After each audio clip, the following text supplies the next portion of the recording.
Coba kita tampilkan hadisnya, riwayat Imam Bukhari dulu. Ya, kata baginda. Ini maksudnya begini hadirin. Orang yang begitu kuat imannya saja tetap terkena himpitan kubur. Jadi seakan-akan ini himpitan kubur adalah merupakan kewajiban yang harus terjadi kepada setiap manusia di kuburnya, kecuali para nabi. Tapi karena Sa'ad bin Mu'az imannya begitu hebat, segera dihindarkan oleh Allah Ta'ala. Ini kita lihat seperti apa ini hadirin, arasy Allah saja bergetar. Qala Nabi sallallahu alaihi wasallam, baginda Nabi sallallahu alaihi wasallam bersabda, ihtazzal arsyu, bergetarlah arasy Allah limauti Sa'ad ibni Mu'az, karena meninggalnya Sayyidina Sa'ad bin Mu'az. Arasy Allah bergetar, Pak. Kalau perbandingan itu bumi kita ini seperti setetes air hadirin. Ini bumi kita, arasy itu gedenya selautan luas. Kalau bumi aja dibandingkan arasy cuma setetes air, manusianya seperti apa itu? Kayak debu kali. Apa yang mau dibanggakan oleh manusia, apa yang mau disombongkan, apa yang menyebabkan seorang menjadi congkak? Kita nggak ada seberapanya daripada bumi ini. Bumi pun nggak ada seberapanya daripada arasy Allah Ta'ala. Arasy bergetar dengan meninggalnya Sayyidina Sa'ad bin Mu'az. Bukan cuma itu, langit pun terbuka hadirin. Coba kita buka lagi. Dalam riwayat Imam Nasa'i, hadzal ladzi taharraka lahul arsyu, kata Nabi. Ini loh orangnya yang arasy saja bergetar dengan kematiannya. Wa putihat lahu abwabus sama, pintu-pintu langit pun terbuka. 2182 dalam riwayat Imam Nasa'i, kata baginda, hadzal ladzi taharraka lahul arsyu. Ini loh orangnya yang arasy Allah bergetar dengan kematiannya. Wa putihat lahu abwabus sama, pintu-pintu langit yang 7 pun terbuka untuk arwahnya ini. Wa syahidahu sab'una alfam minal malaikah, serta jenazahnya disaksikan oleh 70.000 malaikat, Pak, enggak tanggung-tanggung. Tetapi kata baginda, laqad dumma dummatan summa furrija anhu, tetap beliau terkena himpitan alam kubur, tetapi segera dicegah, dihilangkan karena ketakwaannya tadi. Ini kita lihat hadis yang lebih tegas daripada ini, ya, riwayat daripada Imam Ahmad bin Hanbal. Kata Nabi, ya, lau naja ahadun min dhammatil qabri, maka pastilah kalau seorang selamat daripada himpitan kubur, pasti naja minha Sa'ad bin Mu'az. Ini hadisnya cukup jauh, riwayat Imam Ahmad, nomornya sudah hampir berapa? 23.000 hadirin, atau lebih. Kita ambil yang 24.000 nih. Hadisnya udah sampai 24.000, Pak. Ini udah masuk program S3 ini. Ya. Haji Bedu, wah S3. Fakultas Al-Hamra. Gitu. Masya Allah. Hadirin, kita lihat apa kata Nabi di sini.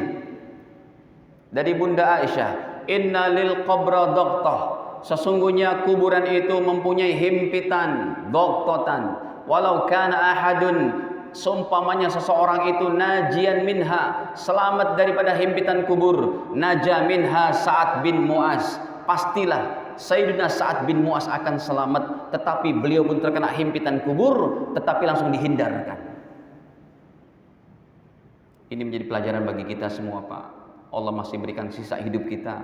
Kita banyak bertobat kepada Allah, kita banyak berbuat kebaikan supaya menghiasi klaster kubur kita, yang kalau meninggal kita nanti jam 8, Pak, tinggal 1 jam hidup kita.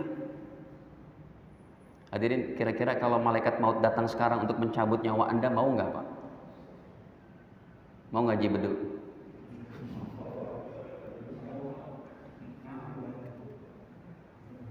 Kenapa nggak mau?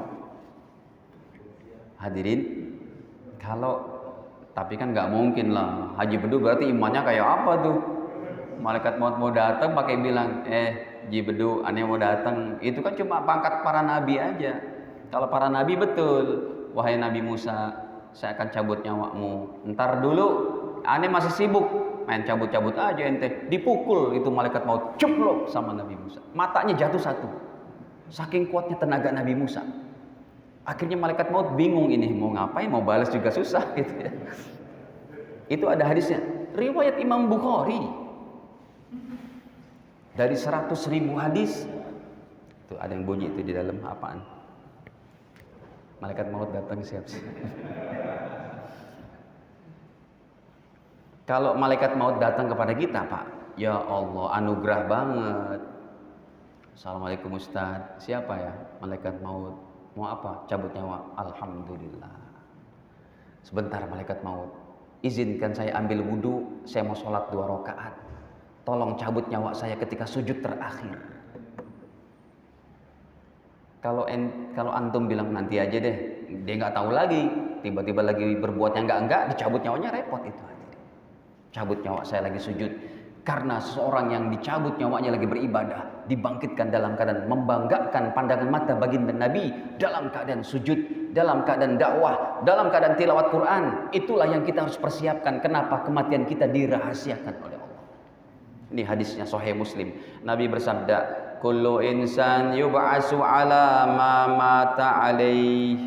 Setiap manusia dibangkitkan berdasarkan keadaan matinya. Nomornya pun sudah puncak-puncak hadis Sahih Muslim 7413. Nabi bersabda, yub'asu kullu abdin, setiap hamba akan dibangkitkan ala ma mata alaih, sesuai dengan keadaan matinya, hadirin. Nah, ini penting bagi kita untuk bagaimana ya kita supaya terhindar daripada maksudnya kita menghiasi kubur kita, ini klaster rumah masa depan kita. Karena hadirin, menurut Imam Ibnu Qayyim Al-Jauziyah dalam kitab beliau, kubur kita itu cuma ada 2. Yang pertama, menjadi rumah yang indah, yang arwah bisa pergi ke sana kemari di alam arwahnya, bisa mengunjungi keluarganya, ayah ibunya yang sudah meninggal, bahkan bisa mengunjungi arwah para orang-orang soleh, arwah Nabi Muhammad SAW, arwah para nabi bisa bertemu. Rumah indah yang arwah bebas kemana saja di alam arwahnya. Tetapi naudzubillah, yang kedua, kubur itu akan menjadi penjara yang menyiksa, yang arwah tidak boleh kemana-mana, tidak bisa kemana-mana. Di situ aja tuh disiksa, dihimpit lagi sampai datangnya hari kiamat. Ya. Nah, para jamaah, sekarang poinnya kita masuk pada poin keempat. Poin keempat yaitu pertanyaan alam kubur. Kok 1, 4. Pertanyaan alam kubur ini yang pertama yaitu kena kepada pertanyaan kepada orang beriman.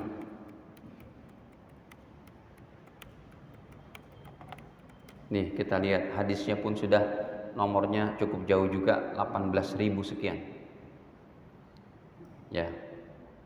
Kita buka sejenak bahwa setelah jenazah dikuburkan, kemudian datanglah 2 malaikat namanya Munkar dan Nakir.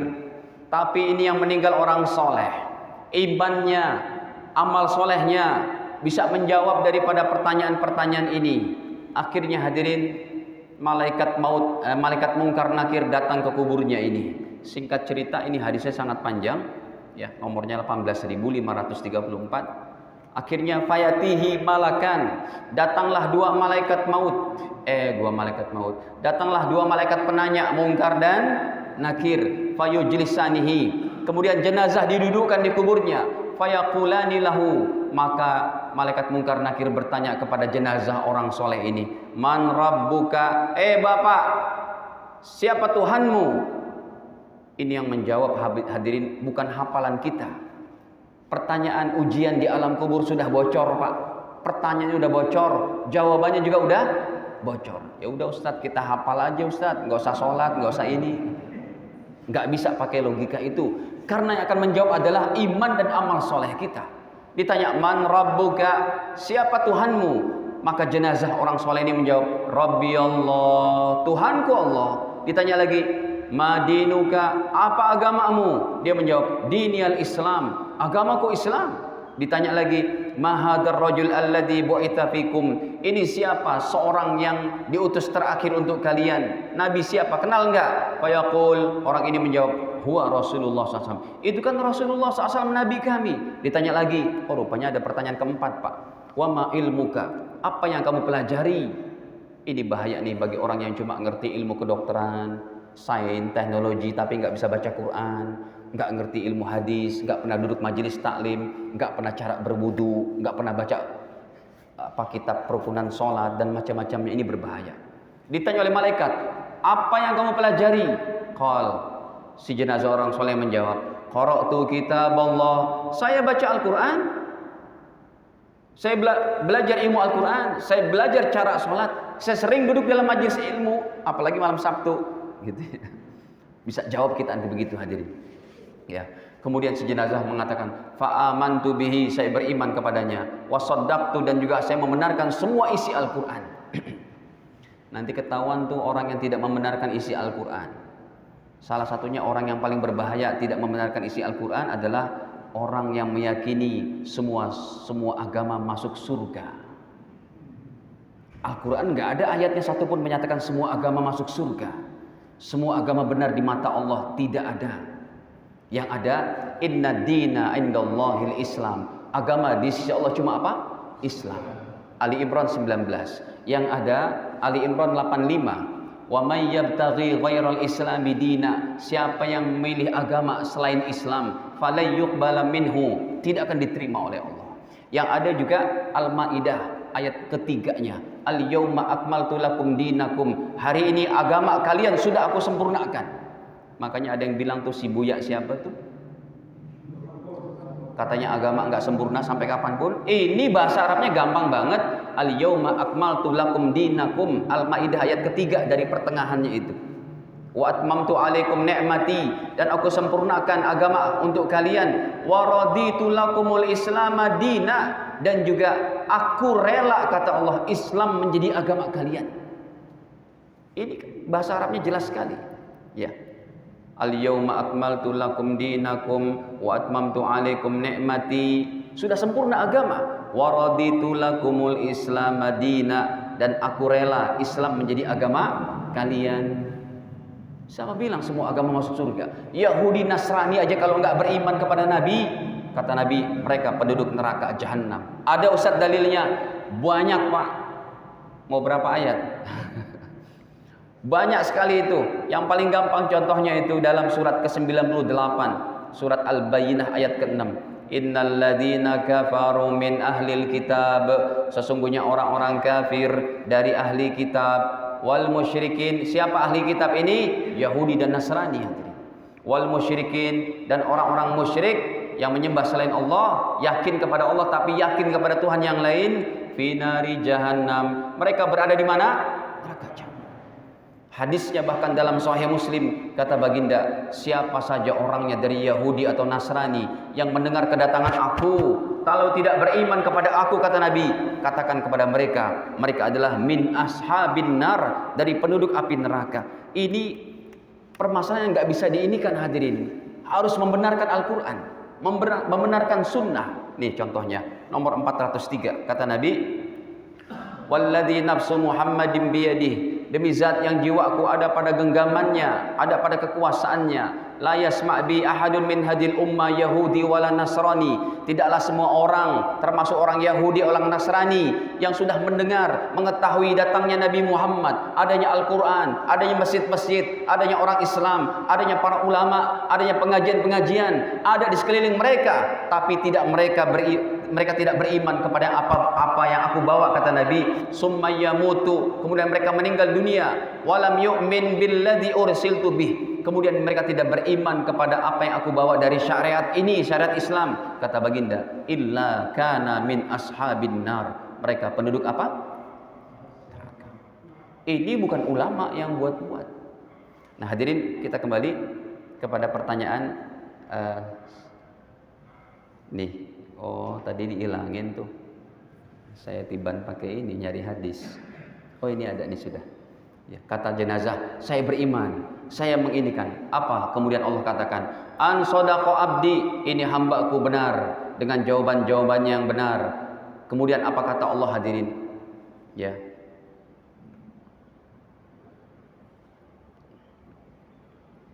Allah berfirman kepada orang ini, kata Allah, fa'afrishu minal jannah. Sudah adzan? Sudah? Kok diam aja? Di luar. Oh, di sini belum. Di sini masih berapa menit? Setengah jam. Bentar lagi ya? 10. Azan dulu. Gimana? Mau azan dulu? Azan dulu? Silakan kalau gitu. Kita sholat dulu, ayo. Seperti biasa. Ya, kita break sejenak hadirin. Nanti masih ada kelanjutannya. Kita tutup saja dengan kafarah majelis sementara. Subhanakallahumma wa bihamdik, asyhadu an la ilaha illa anta astaghfiruka wa atubu ilaik. Wassalamualaikum warahmatullahi wabarakatuh.